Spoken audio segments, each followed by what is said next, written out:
conference theme is Building Bridges. It is our moments of change that help connect our stories with one another. The more bridges we have, the easier it is to navigate this world. How do we build those bridges? One way is to reflect, but how do we reflect? No, really, how? What does it take to pause and reflect? The AE Activate speakers who are about to stand up here and share their stories have gone through a process with their coaching team of looking inward and then outward, reflecting. Reflection can be baked into the process. It can be guided by a facilitator or a storytelling coach, but sometimes the mirror of reflection comes to us in unexpected ways. A mirror can be so many things other than that shiny object above the sink. Sometimes it's an event. Sometimes it's a thing, an object. Sometimes it's even a person. We all need that push to pause and reflect. It requires openness and curiosity, and it's an invitation to look inward and then outward to connect. Sharing our stories honors our lived experiences. Stories give voice to those who may not have the courage to share theirs, and it extends an invitation. Stories offer connection through our vulnerability. They require taking in feedback from others and listening with open hearts and minds. We also reflect on our past to learn and grow for a better future. This is the heart of experiential education. We all come together in this room from different experiences, and we may each be impacted differently by the stories we are about to hear. As we invite you all to be open and reflect with our storytellers, we acknowledge not all stories are easy to hear. Openness and reflection also require attentiveness to our own responses. Be kind to yourself and those around you. Take space, a deep breath, or ask to hold a hand. Care for yourself and don't let others do hard things alone. Activate is an experience, and you each are active participants in this collective pause. This year's stories are an invitation to look into many mirrors and reflect and see what connections are out there.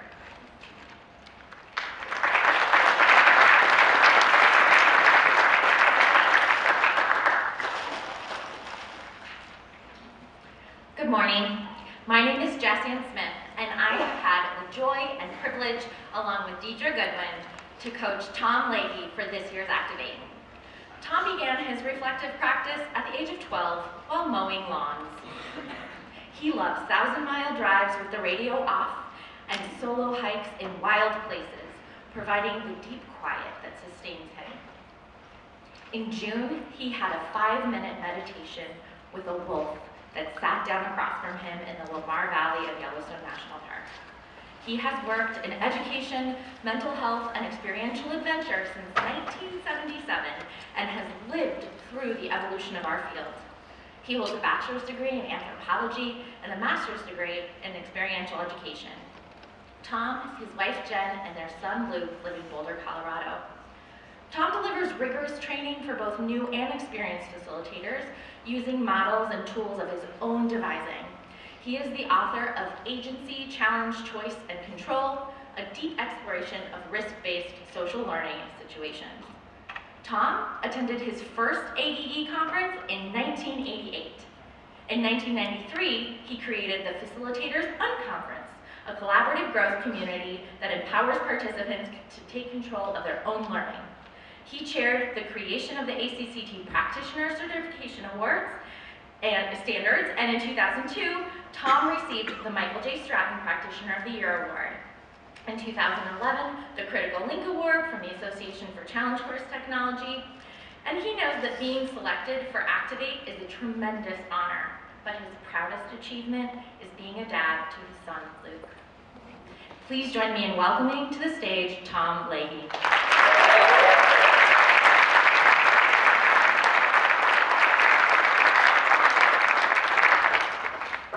Good morning. Good morning. Good morning. Good morning. Thank you. I'd like to start with a simple exercise, and you can do this sitting. Standing always works for me, but that's fine.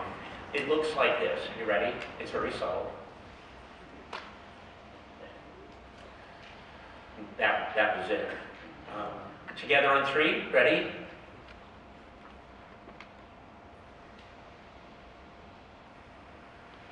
Thank you. There's always something to learn. I learn from triumphs, tragedy, and trial and error. Triumph stories are fantastic but rare. My adventure tale of tragedy is too sad to share. However, today I have a story that comes from the more mundane aspects of facilitation in the day of trial and error. My story is about dealing with challenges, focus, and when things begun to overwhelm me.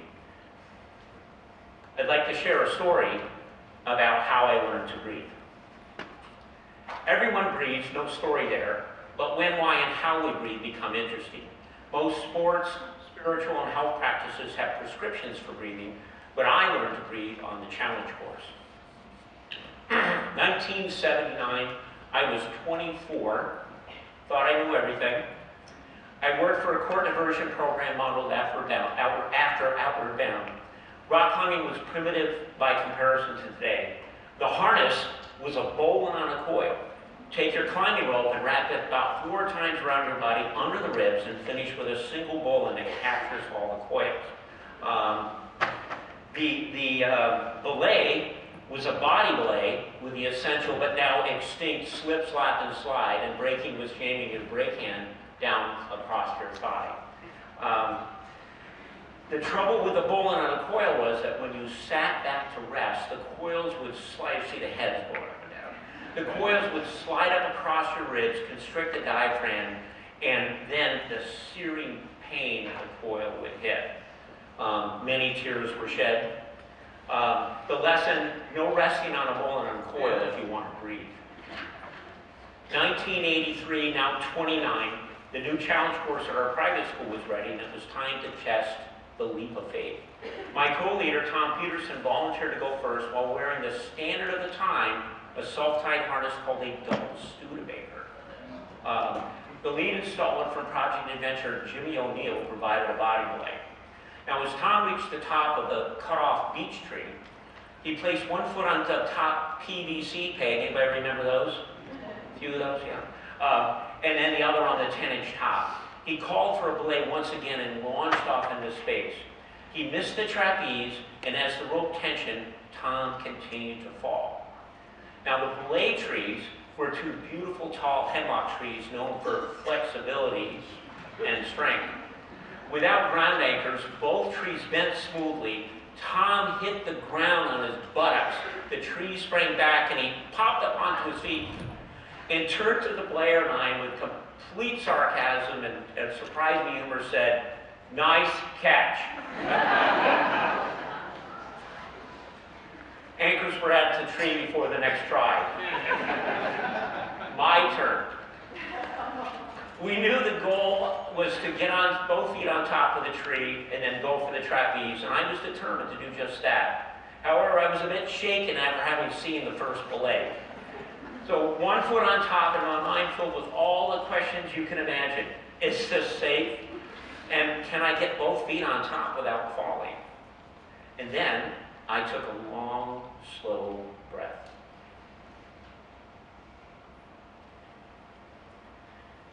My mind cleared and my second foot found the top. But then the tree started to shake and sway as if an earthquake had got it. The questions came back stronger. Who is shaking the tree? Do I have the balance for this? Will he stop me before the ground? Another breath. It all stopped, and I was able to stand up straight. My attention shifted to the trapeze that was just above my eye height. The bar looked really close and way too far all at the same time. More questions. Whose idea was this anyway? And why would anyone in their right mind leap off into a space with everyone below yelling, "Go for the perfect try"? Another breath. I think I missed a page. My mind cleared, my balance returned, I looked at the bar, jumped, caught, and held it, swinging gently back and forth. New question. Wait, how do I get down? At this time, I did not equate the breaths with my process. With more attempts, I discovered that as I breathed, my heart would slow, the tension would release, and my mind would clear. A shift to my goal quickly replaced ideation of falling or failing. So I would balance on the pole and focus on breathing until I felt I had control again. Then a quick power breath, and I would jump. When we take on a challenge, our physiology kicks in first. When we lead people into challenges like the leap of faith, the body responds to the perceived threat by triggering a sense of loss of control and an urge to freeze or retreat. Over the years, I have observed an incredible spectrum of physiological, emotional, and irrational behaviors when the risk felt too much like danger. Observation and intuition brought me some understanding, but I needed to know more. 2023, now 68, after decades of procrastination, I finally earned my master's in experience ed at Mankato. In an attempt to end my imposter syndrome and satisfy my curiosity, I did research on a range of subjects. But regarding breath, I found 3 authors that really validate my perspective. The book Breath by James Nestor is a fascinating exploration of physiology and ancient practices. Nestor describes the perfect breath as what you know as box breathing. Inhale for 4, hold for 4, exhale for 4, and so on. Robert Sapolsky, in his book Why Zebras Don't Get Ulcers, takes a humorous approach to the autonomic nervous system. Quick, unregulated breaths are of the sympathetic, the source of fight or flight. However, a few quick breaths can also ramp up the system for a burst of power. Long, slow breaths engage the parasympathetic, the source of calm, rest, and healing. Bessel van der Kolk describes how physiology is the entry point to helping people recovery from trauma. I believe that a perfect breath is the essential starting point for any challenging experience. With practice, breath brings us back into control, allowing us to refocus and choose again. Breath is a powerful tool for an individual in a challenge, but what about when it's the team that's stressed? 1996, age 41, facilitated a series of 3-day workshops for a pharmaceutical company. One sales team arrived in conflict. Every challenge was met with competing voices, disagreement, resistance, judgment, frustration, uncomfortable silence. I see the heads nodding out there. At one point it started again, and out of my mouth, in a moment of pure inspiration, came the words, "Team breath." What happened next was as close to real magic as I have ever seen. Everyone stopped and took a breath in unison. Quiet. No one said a word. One person then made a suggestion. Everyone nodded and then followed along. The struggles continued, but they began asking for breaths and started making progress. What I learned over time is that team breath works best when used sparingly and only at key moments. Breathing is a simple thing, but a perfect breath for myself, an individual, or a team is singularly the most effective thing that works just about every time. Our son Luke does 3 perfect breaths as he prepares to fall asleep. A perfect breath for me slows my racing heart, stops the motion, clears the head, releases tension, regulates emotions, balances, focuses, shifts, prepares, empowers, supports me when I grieve, and can even celebrate. And one final request as I close. Team breath. And that is how I learned to breathe. Thank you.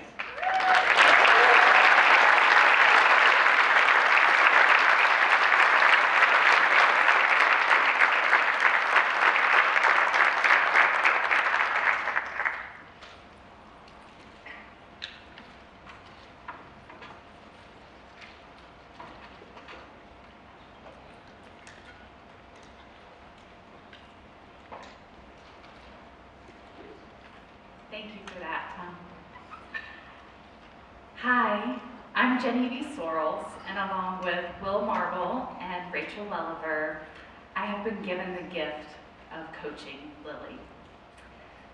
Lily Ghrear has been drawn to nature's beauty and the adrenaline of adventure since childhood. I feel honored to know that her given name is Leahy, but since the very first day, she has been called Lily. Her name was suggested by the delivery nurse who thought she looked like a little flower. Lily finds wonder in everyday moments.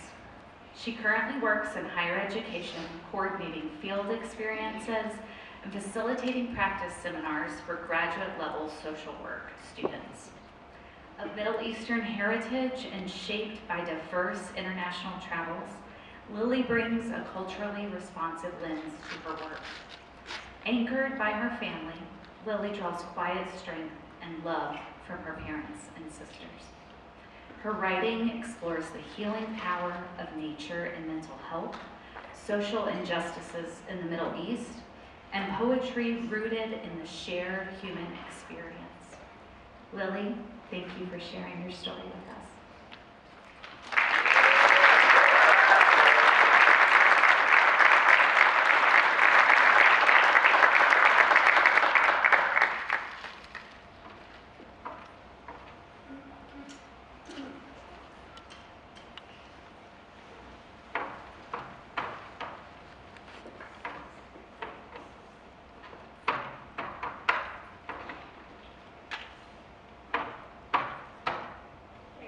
Last time, Lily, and now it's going to feel right.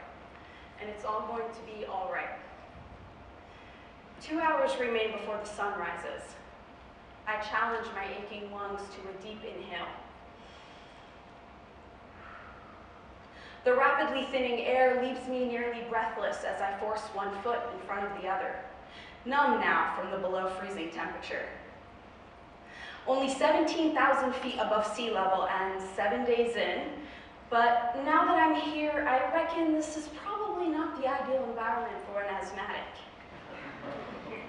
Pole, pole, I hear the porters sing, slowly, slowly in Swahili, but I know they must be joking because if I walked any slower, I might start walking backwards. I take a swig from my camelback strapped to my back, clack, clack, clacking with ice as I make my way to the roof of Africa. The clanking rhythm mirrors the distracting repetition, repetition, repetition of my thoughts, a familiar foe, when suddenly nausea strikes me yet again and I pause. I hear a gentle voice. Lily, are you all right? Middle school is when I discovered I was unique. Hardwired with desire to understand the mechanics of the world and a need to perfect the weekly spelling test was surely the ideal way to fit in with the 7th grade girls. It did not take me long to learn that my esoteric thoughts were safest among the pine trees and the buzzing, buzzing bees. While my classmates scattered off on our field trip at the magnificent Quabbin Reservoir, I wondered how many ants were getting unintentionally crushed beneath my electric blue Converse sneakers. Didn't mean to hurt you, didn't mean to hurt you, didn't mean to hurt you. Time consumed me as I searched silently for answers to my infinite questions. Would the loud gusts of wind take us away? How do we know for sure if the wind is ever going to stop? What happens if these raging wildfires burn down all of Earth's forest? I wonder if instead of teaching me how to spell uncertainty, somebody would have included how to feel uncertainty into our curriculum. Because how am I supposed to know how to feel uncertainty in such an unpredictable life? 2 years ago, a wondrous healer entered my world like rainfall in a desolate drought.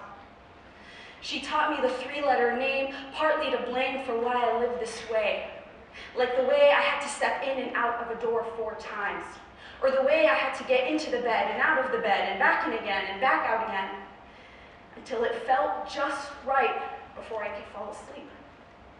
Or the way I would tiptoe into my parents' bedroom at 2:30 a.m., just to be certainly certain that they were breathing, even though it was my third time checking that night.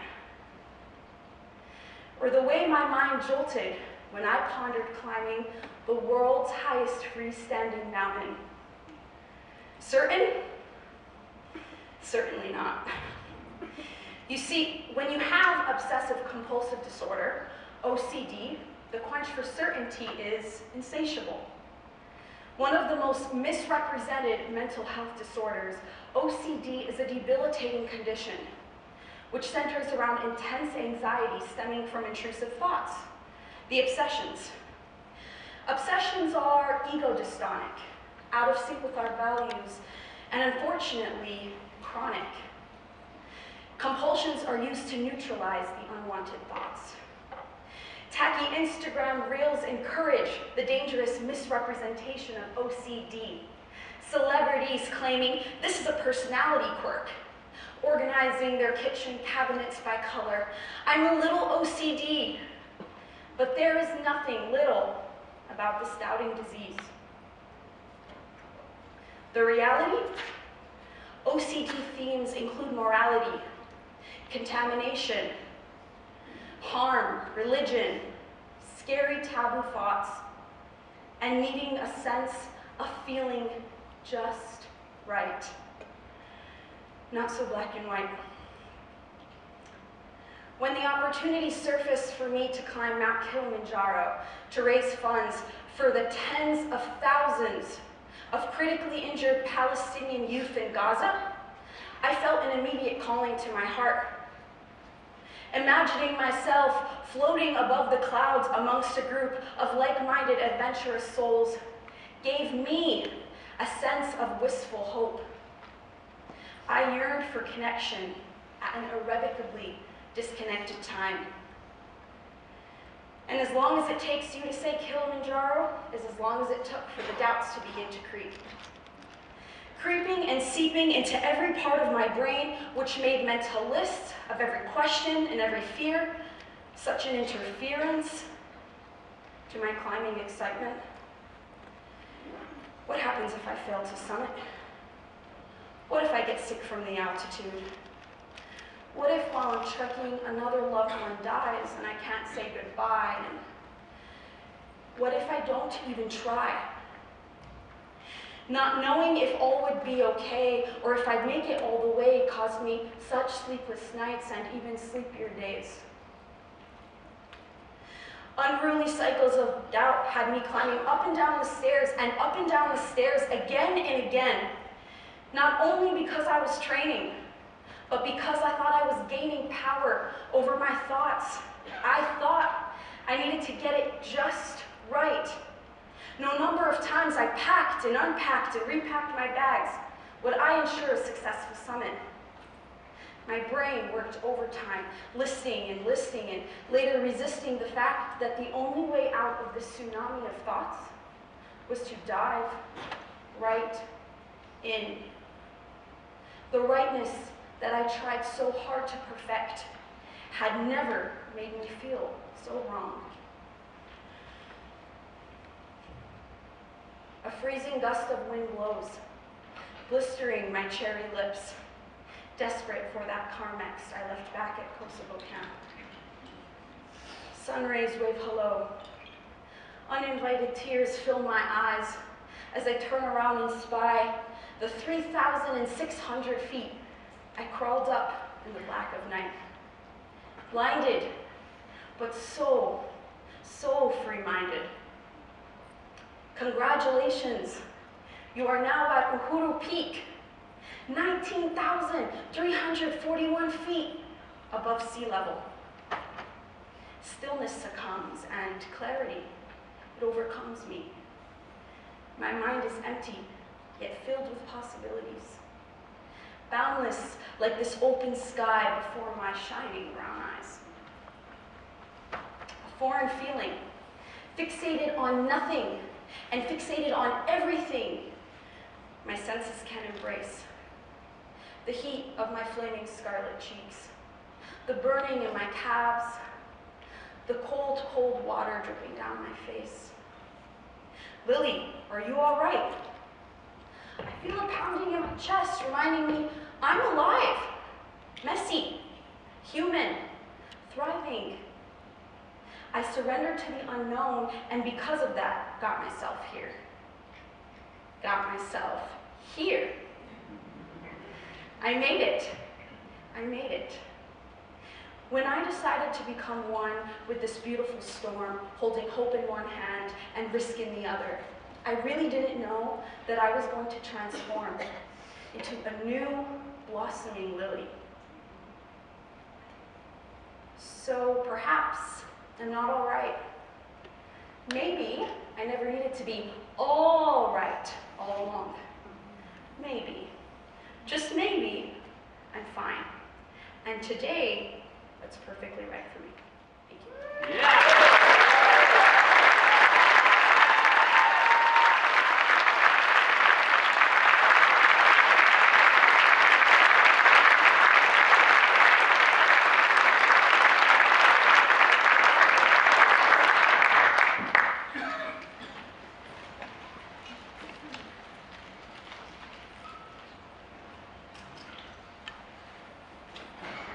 Good morning. Thank you for being here, and thank you for being story catchers. In honoring the story catching part of ActivatEE, I want to let you know that the next story includes the response to a death in a program of a participant.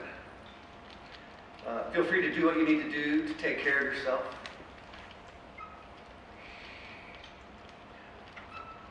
My name is Will Marble.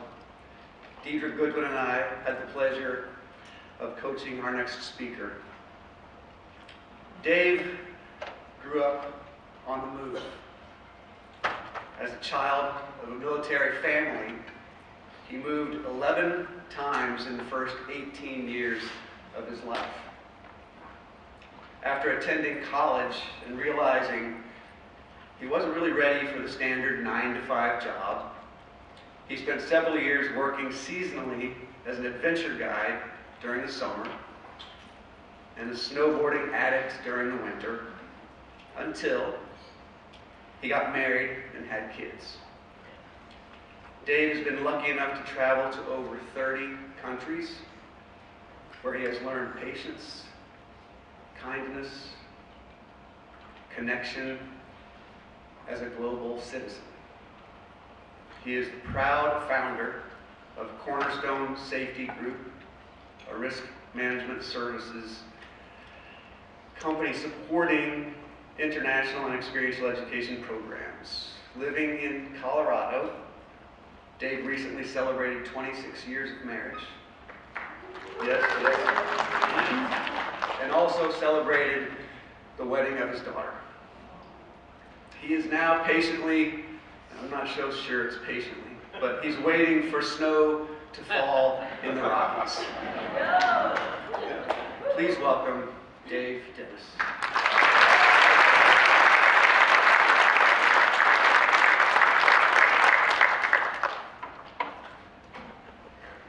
It was a Saturday in May of 2006, and I was enjoying the early summer routine, doing yard work in the morning, taking the kids to the park after lunch. I had just gotten home and I received a phone call that changed my life forever. I was living in New Jersey, managing an operations base for a company I'd worked for a long time. I had started for many years as a guide, worked my way up through middle management, and here I was running the East Coast. I knew early on the travel industry was for me. I had found my people, the travelers, my fellow guides, the sense of adventure. I knew this was my place. And then that phone rang. On the other end was a tour leader, somebody that I had befriended, become friends with, somebody who I actually helped train to be a guide himself. His voice was shaky, but unemotional. He told me he was just involved in an accident south of Moab. He was with his group and he had rolled his van. There were 13 people in the vehicle. 3 of them had seatbelts on, and they walked away from the accident, including the leader. 10 other people were not buckled, and they were thrown from the vehicles and rolled twice at highway speeds. First responders were on site, treating various severities, and one person, a 22-year-old male, didn't survive the crash. I went completely numb, and I was confused, because the company was 34 years old at the time, and we prided ourselves on being the largest adventure tour operator in the US, which we were. We were incredibly experienced, but also incredibly unprepared. We didn't have an emergency response plan.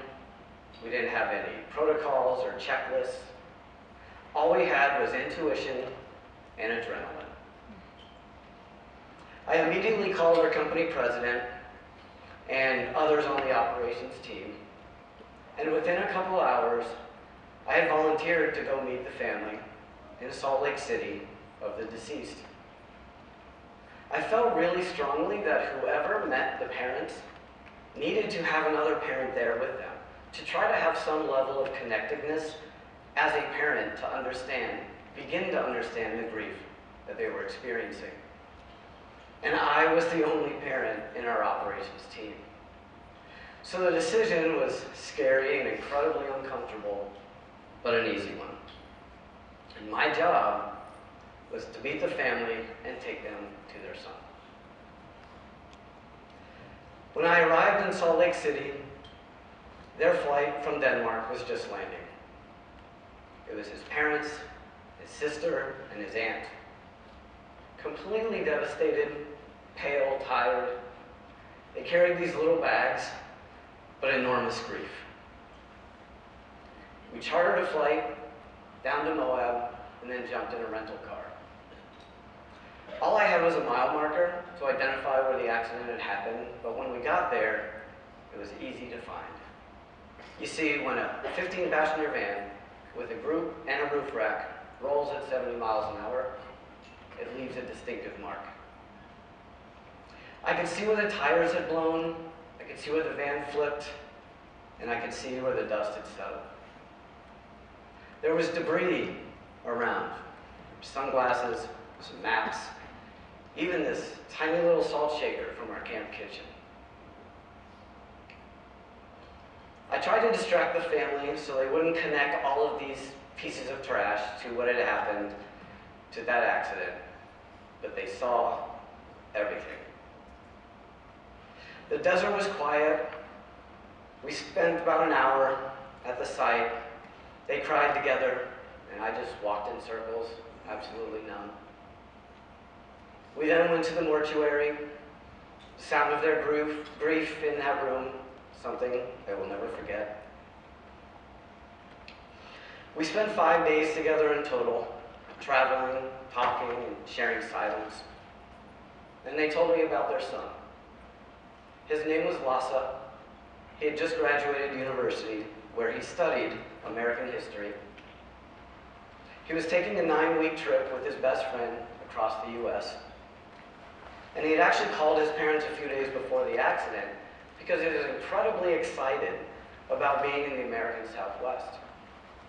The colored rocks, the color of sand, the national parks, the vastness of landscape that he'd only seen in movies or read about in books. On the way back up to Salt Lake City, the ride was quiet as we followed the hearse carrying Lasse. At one point, his mom said to me, "Dave, the industry that you love is broken, and you need to fix it. You have to prevent another family from going through this grief that we're experiencing." As I was processing what she said, we passed one of our company vehicles. The infamous white van with the blue cover over the roof rack. It was the kind of van that I drove hundreds of times and the kind of van that I sent out on thousands of trips from the East Coast. So the scene was incredibly familiar, but absolutely different. The roof rack with a cover was bursting at the seams and it looked like a lopsided turtle shell. The driver, a 20-something-year-old, was doing what every guy did at the time. Laughing, entertaining their group, creating this sense of adventure, chasing perfect 10 scores on feedback forms. Because you see, at the time, that's how we measured success. The better the score, the better the trip. And the better the trip, some rules felt negotiable. Seatbelts, itineraries, driving times. It was in that moment that I realized the industry that I loved was dangerous. When I returned home, I was angry, not just at the accident itself, but for the system that had allowed it to happen, for the culture that I helped create. The company eventually settled the lawsuit, implemented some safety changes. We moved from roof racks to trailers. We reviewed drive times and itineraries, and it was a start. But I knew it wasn't enough to reshape the industry, to change the culture, or to satisfy the promise I made to Lasse's mom. So I started taking every risk management and crisis response training I could find. I eventually got a master's degree in the field. Because I realized at that moment 2 important lessons. You can love an industry and hold it accountable. You can do meaningful work, but still demand that it does better. That day, standing in the desert with Lasse's family, I found my purpose. Lasse forced me to look at the work that I love through a different lens. Not one on adventure, not one on survey forms, but on human care. I've carried that lesson into every role that I've had since. That my job in experiential education is not about customer satisfaction. It's about honoring the trust that people put in me and protecting that trust with everything I have. Thank you.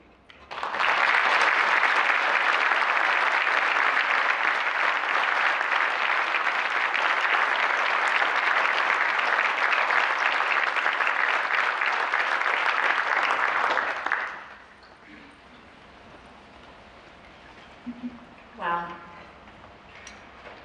Hi. My name is Renee Roark, and it has been the absolute honor of Steve Smith and myself to coach Roberto Gill Jr. this year. Roberto is someone who has spent more than 3 decades helping young people find confidence, connection, and purpose, especially through the power of camp and community. Roberto is the director of Camp Dogwood Summer Academy with the Ambrice Foundation and the founder of Lead Well Youth Consulting. Throughout his career, he's been creating spaces where youth, especially young men of color, can grow, lead, and be seen for who they are. Today, Roberto will share a story about loss, identity, and rediscovery.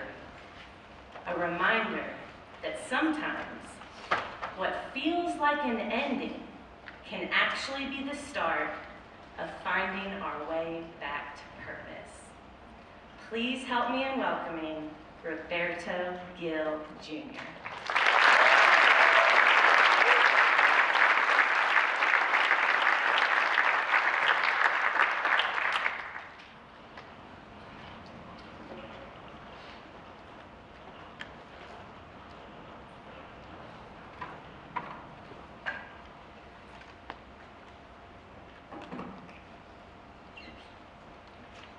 question. What happens when the title that defines you is suddenly gone? A little over a year ago, I found out. It was the start of session 2 at camp. I was in the camp van with my assistant director, returning to our office, when I got the text from my boss. Report to operations, the CEO and I need to meet with you.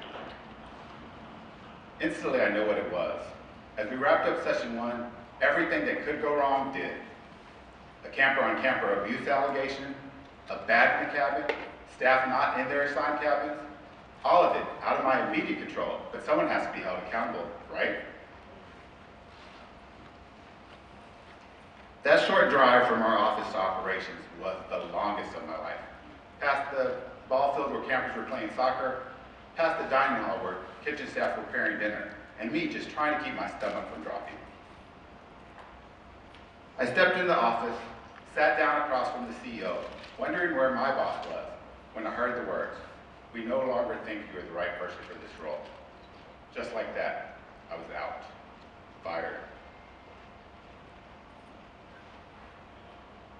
Now, if you've ever lost a job, you know the wave that hits you.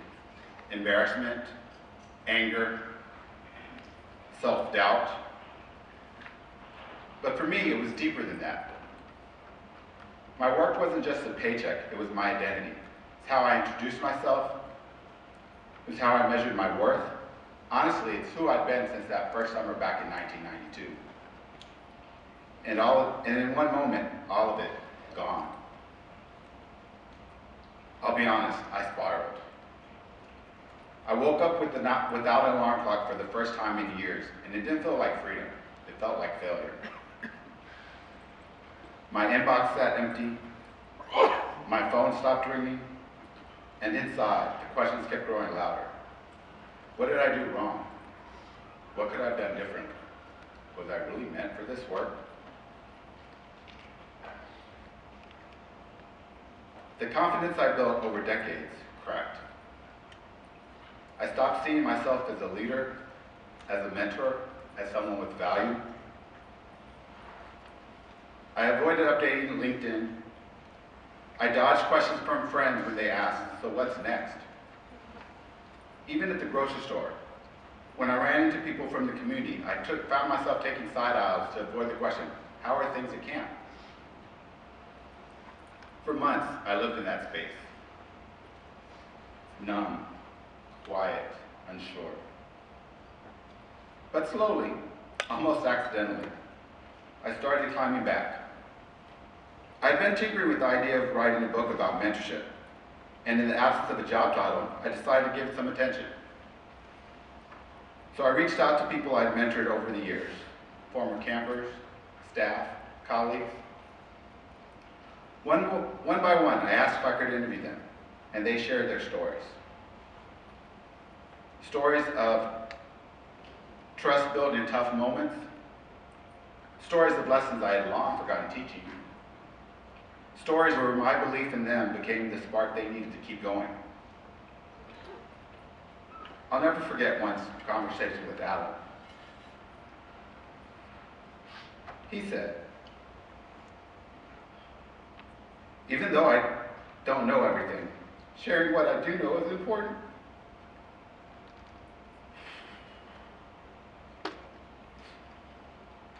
I got that from you, the sense of caring, of belonging, of being present with the kids. Mary told me, I'll never forget, you just said, "Pay it forward." That moment has lived with me ever since. It wasn't just about money. It was about dignity, trust, and generosity in action. And Randy, good old Randy. That phone call you made to me changed my life. I went out and bought a suit I could barely afford because I knew this was my chance. It wasn't just an interview. It was the interview of my life. You didn't just tell me I had potential. You gave me an opportunity, and that shifted how I saw myself. As I listened to them, something started to shift in me. Alan's words reminded me that even when a title disappears, the role you played in someone's life doesn't disappear with it. My nameplate might have come off the door, but the way he described me, as more than a boss, as a father figure, showed me that the impact was still there. Mary's story brought back another truth to me when she repeated my own words, pay it forward. I realized that worth isn't always something we can see in ourselves. Sometimes it's reflected back through the people we've poured into. Seeds planted in quiet moments had taken root, and now they were blooming in her voice. And when Randy talked about resilience, I finally understood something I missed all along. Mentorship isn't a one-way street. It's a reciprocal circle. Because in that moment, when I had nothing left to stand on, it was their belief in me that kept me going. When I was empty, they refilled me. When I had no confidence, they gave it back. When I questioned my purpose, they reminded me I was never just a title. I was never just a job.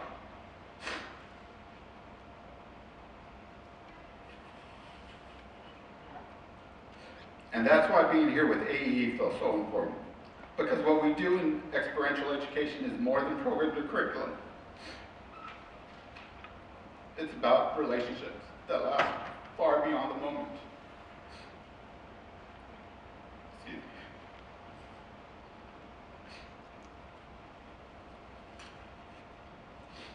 I think about those campfires, rope courses, reflective circles, spaces where young people not only learn but teach us. I'll never forget, one of my campers once told me, you adults think you're teaching us how to work together, but really we're teaching you how to listen.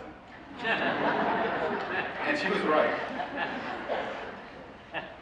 Experiential education isn't just the programs we deliver, it's something we live, it's who we are. The lives we touch are living testaments, and sometimes those lives become the very reminder we need when our own path gets cloudy. So I'll ask you again, what happens when the title that defines you is suddenly gone? For me, I found out that my true legacy isn't a title or even a job. It's the people I've lifted up along the way, like Alan, like Mary, like Randy. When I was lost, their voices were there to guide me back. Y'all, I was fired. I lost my confidence. But I was reminded that the work I'd done still mattered, that I still mattered. And today, standing here with you, I can tell you one thing for sure. Mentorship didn't just shape the lives of others, it saved mine.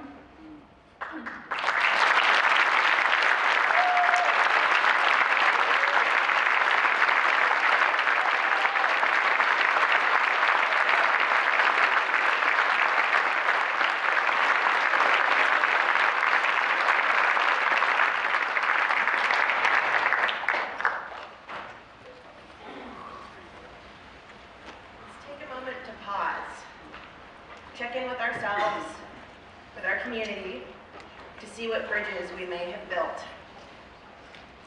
Do you know that list making is a form of reflection?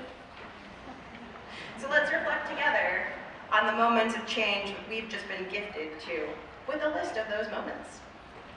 Moments like learning to breathe,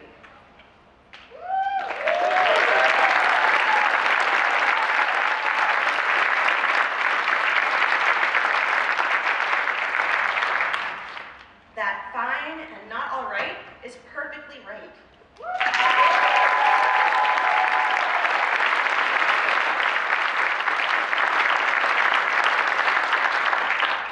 Honoring the trust that others place in us.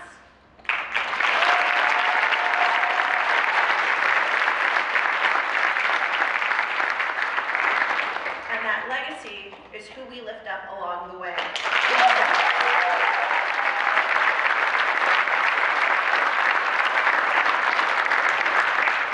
Let's take a moment to thank our speakers for this gift and the vulnerability of their stories.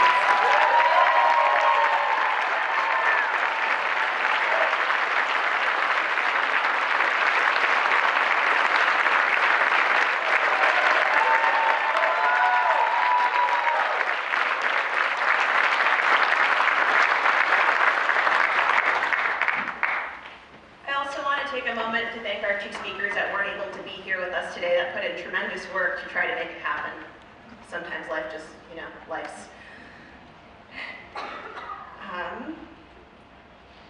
To that point, Activate cannot happen without community.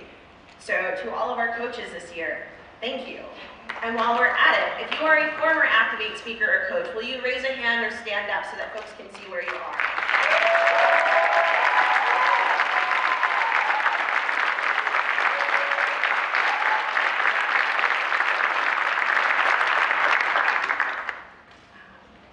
If you are feeling inspired, Activate applications for next year are already open.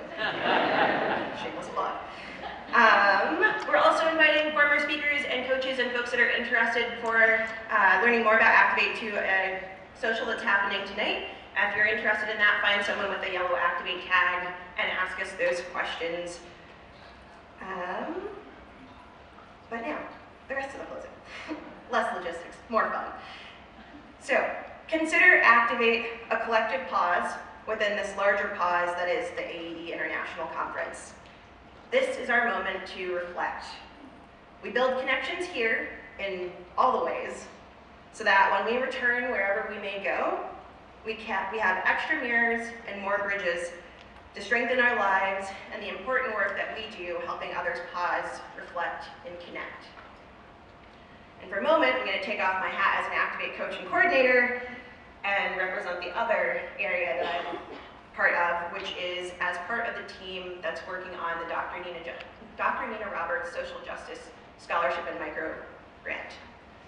Stories matter so much, especially now, and that's never going to change. They will always matter, but in times like this, they matter more.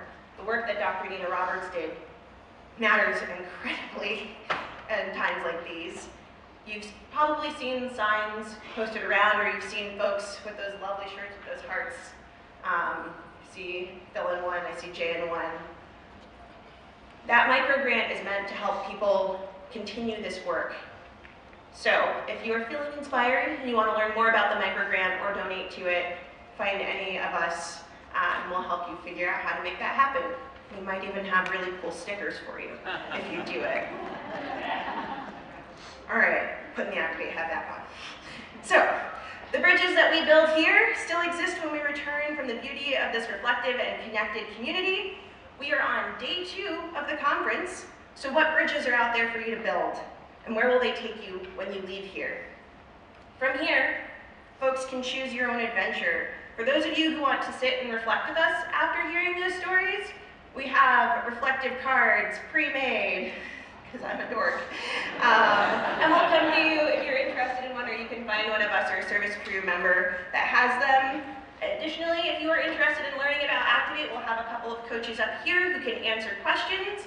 And then, in the spirit of TAPG and continuing consent, you are welcome to ask our speakers if they're willing to speak right now, but recognize that they might not want to talk right now. They just did a really big thing. So, the other option is, if you are feeling content with what's going on, what you've got for you right now, you can move on to whatever is next for you. That is the end of Activate. We thank you for being story catchers. We'll see you next year.